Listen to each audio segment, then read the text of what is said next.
Welcome to the Awaken on Purpose podcast, where each week you'll receive insight, inspiration, and advice for living your purpose and making an impact as a conscious leader. You'll also hear inspirational stories of other conscious leaders who are living and leading from a place of mission, vision, and purpose. Get ready to be enlightened, empowered, and transformed with me, your host, Jennifer Skor. It is my absolute pleasure to welcome as a guest to the show today, Alaina Schwartz. She is the founder and CEO of Alaina Schwartz Enterprises. She is a speaker, author, business strategist, and business and mindset coach. Alaina has an amazing story that I am going to go ahead and have us just jump right into. Alaina, I would love for you to share with us your story around what led you in your journey to inspire you to do the work that you're doing today. Well, first off, let me just say it's an honor and a privilege to be here with you, Jennifer. So thank you so much. And then second of all, it's really interesting how when you look back at your life, many of the seeds get implanted at an early age and we're not really aware of them until we see them, come to full fruition, till the acorn kind of grows into the oak. And I guess my story started when I was 14 and I had a traumatic brain injury, and my mom was told by a neurologist, I wasn't aware of it at the time, that I was going to have permanent brain damage. I had a stutter. I had difficulty putting sentences together. I was recently just talking to my mom about this, and she said that, I used to cry going, I can't get the words out. I couldn't quite think them out or put them together, and my balance was off a lot. And my mom didn't believe it. There was something I said that made her believe that I was really there, and we didn't know about neuroplasticity at the time. But she started to have me do like all of these games and puzzles or play ball and get my coordination going. And honestly, within a matter of a few short months, she completely retrained and rewired my brain to a full recovery. And, I ended up becoming a lawyer in the music industry in New York City for 18 years. And my career culminated as me being the executive vice president of the largest independent music company at the time. And when I got to that level of success, I'd cultivated a, multiple six-figure practice, but I was, earning mid six figures at this gig. And I was never more miserable. And I was asking myself, there's got to be more. Is this it? And I finally caught to the fact that being a lawyer was my parents' agenda, and it was never really my agenda. And I got very, very physically ill because I was so not aligned with my purpose. And I was working 60 to 80-hour weeks in a job and a career I hated. And it was just taking its toll on my body, where I was developing autoimmune issues. I couldn't hold pregnancies. I was just really physically ill. And I walked away from it, and I didn't have a clue what I was going to do next. But I smacked right dab into what I'll call a dark night of the soul, which for me was all the structures. Some people might call it a midlife crisis, but it can happen at any age, and it usually births purpose. And that's exactly what it did. As I watched all the structures, my identity as a lawyer, the mid six-figure job, me being the primary income earner in my family, my marriage falling apart, moving out of New York City to upstate New York, just one thing after the other, just disappearing, my very deep financial runway going into massive debt. It's I discovered all of these tools and techniques that helped me rewire my brain again, this time very intentionally, and get really clear on who I was and what it was that I wanted to do in life, what I was meant to do when I grow up, what my purpose in life was. And I started to meld a business acumen that I had as a lawyer, this business strategist that I was, with all of these amazing mindset techniques that help you rewire your brain to become the person, really, I would say, authentically that you're meant to be, and live your purpose and help people give their gifts in a bigger way. And so what I do now really is I help people scale their businesses, particularly scale their impact, because money follows impact to me, and work significantly less in the process. Thus the myth that you have to work hard to succeed. I don't believe it at all. Although I did believe it for a long time. It was how I was programmed. But when I learned to bust that for me, I understood that it isn't really true and it's just a lie. We're told, from the time we're young, work hard and you'll be successful. And so I help my clients work significantly less, 20 plus hours less, and make significantly more money in the process. Your story is amazing and really inspiring. I mean, I can't even imagine what some of those experiences felt like. And there are so many people that, aspire to choose greatness or to do something greater, but they never really actually take action to do it. I just want to celebrate you for being so amazing. Thank you. It's a funny thing. It's really odd that people, for a lot of years, have told me that I'm really courageous. And I didn't understand it until I started to, because when I first started coaching, I became a purpose coach. And so I was helping people either who knew what they wanted to do, actualize it, or if they didn't know what they wanted to do, discover it and then actualize it. And there was such a sense of resistance of taking that leap into the unknown. And when I really looked at that, I realized, oh, that's actually true. I didn't realize that was a part of my, character, because for me, I just get such huge, information or download from my higher self. Like, you have to do this. You can't do this anymore. And then I just do it. It doesn't seem, the pain becomes so unbearable if I don't actually go along with what my inner guidance is saying. Yeah, I can really relate to that. I physically feel that as well for myself. I will get headaches, or I'll feel something off in my gut area, or, where the solar plexus chakra is. Yeah, totally. That makes a lot of sense. Yeah. I'd love to speak with you and hear your insights around conscious leadership. And I say conscious leadership, right? Because there is a difference between conscious leadership and what many people are conditioned to believe traditional leadership is, right? Which can be managing people or making strategic decisions. But with everything that we've experienced, in this last year or so, it's become just more apparent than ever the importance of leading from within, or aligning our lives and our careers with our values, our gifts, and our purpose. I'd love to know what conscious leadership means to you. Yeah, that's a great question. And it's interesting because I can answer that in a multitude of ways, and it kind of depends on how conscious you are. Because in the truest sense of conscious leadership for me is what you described it. It is really leading from the inside out. It's having a higher directive. It's tuning into that universal intelligence and leading from that place, so that it's true, and it's the real you. It isn't laden over by patterns, limiting beliefs and constructs of who we believe or who we think we should be. So conscious leadership ultimately is that from a place of being a leader in an organization. I look at a lot of servant leadership. It's really interesting. One of the things I've come to understand recently, I used to really believe in service first. And it's not that I don't believe in service first, but I ultimately believe you have to serve yourself first, and your higher self, not your lower egoic, desires or wants or attachments, but really your higher self. And when you're really acting in your highest good is really for everybody else's highest good also.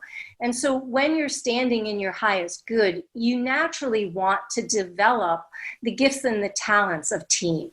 of those that you lead. You naturally want to evoke the best in them as well, and be able to communicate in a way that allows for, there's a huge difference that I see. It's one of the things I help my clients do in leading their team is understand how to communicate, from a place of empowerment rather than from a place of disempowerment. And in not only from a place of personal disempowerment, but also disempowering your team.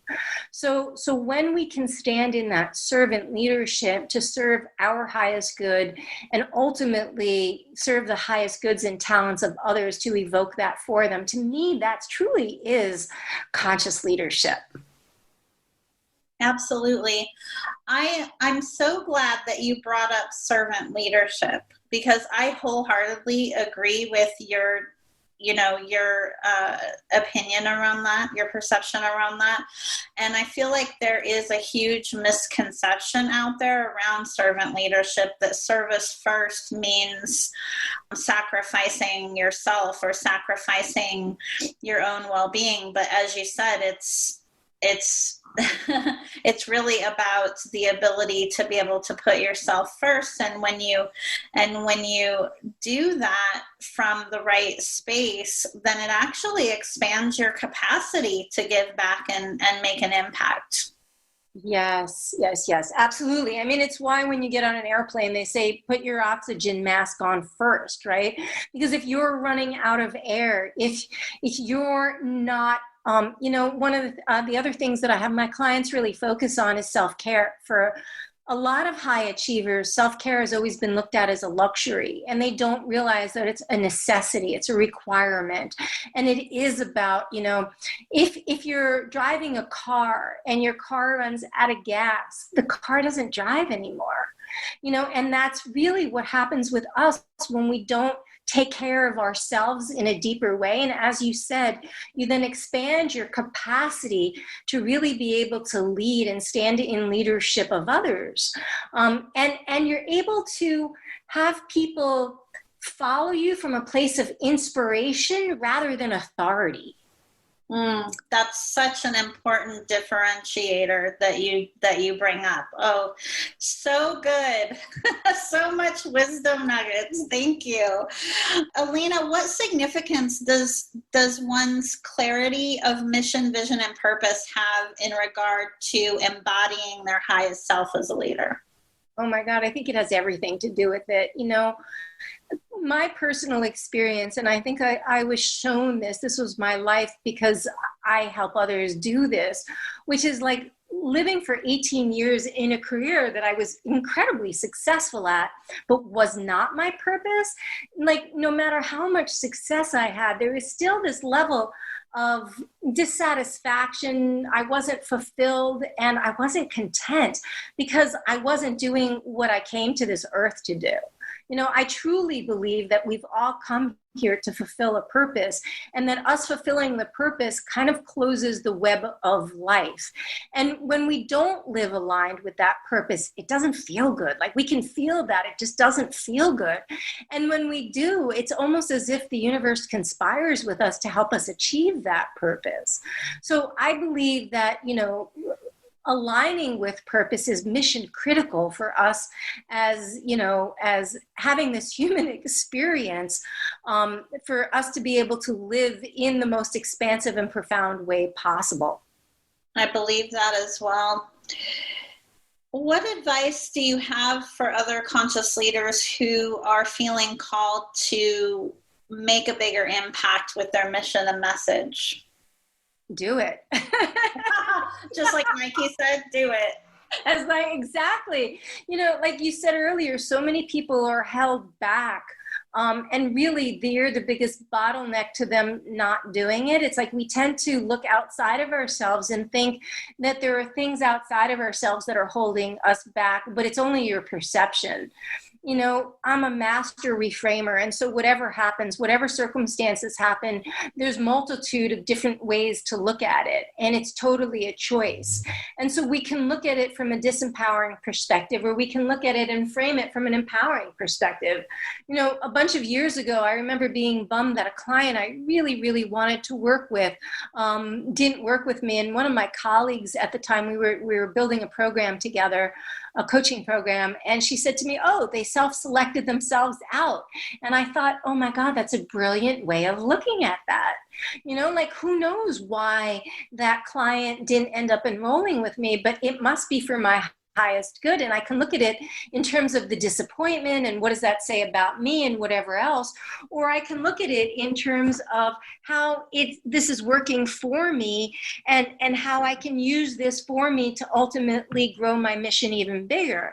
And so our lens of perception, which is influenced by our, limiting beliefs, which we, most of which got implanted from the time we were in our mother's womb to the time we were 7 years old, that is having the impact on how you see the world and what you think is possible for you. And what I know is that you wouldn't have the desire for it. I mean, this is the law of polarity. Like I'm a big fan of universal laws, because whether you believe them or not, just like whether you believe in gravity or not, if you step off the top of a building, you're going down, right? So it works whether you believe it or not. And we might as well consciously use these principles to help us really expand into the greatness we're meant for. And so the law of polarity is that we wouldn't have the desire for it if the way to fulfill it wasn't already here. And so, when we have a desire for it, it means that it first happens in thought. And from a quantum physics perspective, it means that it's already been created in the quantum field. And then it's a matter of aligning with it vibrationally, becoming the energetic match for it. And then as soon as we do that, it can't help it. It's inevitable that it happens. And so it's really about learning how to become an energetic match for the desire that you have, so that it's going to take action, but the action that it takes is inspired and intelligent action. It's not heavy lifting and hustling. And that's really the key, because most people think, okay, if I want this, then I got to go out and hustle and grind for it. I got to work harder. I got to do more. I got to push. And that actually moves us often in the opposite direction. You and I were talking briefly before this, and the minute you become attached to, the outcome of it, the minute you repel it from you. So when you can become that energetic match for it, and when you can be unattached to the outcome of it, then that success, living into that greatness, living into fulfillment of that purpose in as big a way as you want is truly inevitable. Absolutely. You are speaking my language. Something that I think is imperative is the embodiment, right? When you talk about becoming an energetic match for what you want, everything starts from within. Everything around us in our physical reality once started out as a desire, a thought, or an idea. So in order to change our physical circumstances, we have to rise above our present circumstances and change our thought patterns, our energetic patterns. Yes, for sure. That is totally speaking my language. Yeah, because, your state of being is comprised of your thoughts and emotions. And so from a quantum physics perspective, your thoughts are what create the universe, essentially. So your thoughts are the broadcast out to the universe, into the quantum field, what you're really thinking, what you really are wanting. And then your emotions magnetize it back to you. So it's not like you can fake this. You have to actually become it. And there are ways, to cultivate, to become it. But so one of the things I talk about, for example, is if you want your yearly income to become your monthly income, then what is a person who has that as a monthly income? How do they act? How do they show up in their day? How do they look at problems that come up for them? How do they, problem solve, come up with solutions? How do they think about money? What's their relationship with money? And when you start to live from that experience, I said this to one of my clients the other day, which is that she was looking at some of the problems that she was having, which in her life right now are quality problems, but they still seem insurmountable in this moment. And I said to her, look at the problems you were having a year ago in your business. Like, did those problems seem insurmountable at the time? And she said, yeah. And I was like, okay, now that you've done business a year more and you're a year further along, are those problems easily solvable? And she's like, in a pinch. And I was like, so the problems that you have now that you think are problems are easily solvable from the person that you want to be. So when you think about it from that, how would that person, what kind of inspiration, creativity, and ideas would that person have that would help them fill in the grid of the how? Absolutely. Yes. That's all I can say. Alaina, I could talk to you for days. I'm loving this conversation. If someone's interested in connecting with you more, where is the best place for them to find you? Yeah, there's a couple of places they can find me. They can find me on my website, which is www.alainaschwartz.com. If I hang out, like, while I'm on all social media, I particularly hang out on LinkedIn. It is my fave to hang out on. So if you just search Alaina Schwartz, I will definitely come up. And I have a ton of other podcasts and free content that I really, one of my clients said, because they've been tracking my content, and they said, you really offer a lot of value in your content. And I was like, that's the idea. Like, the idea is to actually offer a lot of value. So I do offer a lot of value in my content. And then also I would love to offer, the first 5 listeners who want this to reach out, just a free 30-minute clarity session on what next steps they would need to take. Like, if you're an ideal client, so you're making 6+ figures and you're looking to scale your business and work significantly less, then the question is, what are the next steps? What are the bottlenecks? What is getting in the way? And I'll just help you uncover next steps. No pitch, like just true value. And you can reach out to me directly at support@alainaschwartz.com. What an absolutely generous offer. And we will be sure to include all of your links and information in the show notes as well. Awesome.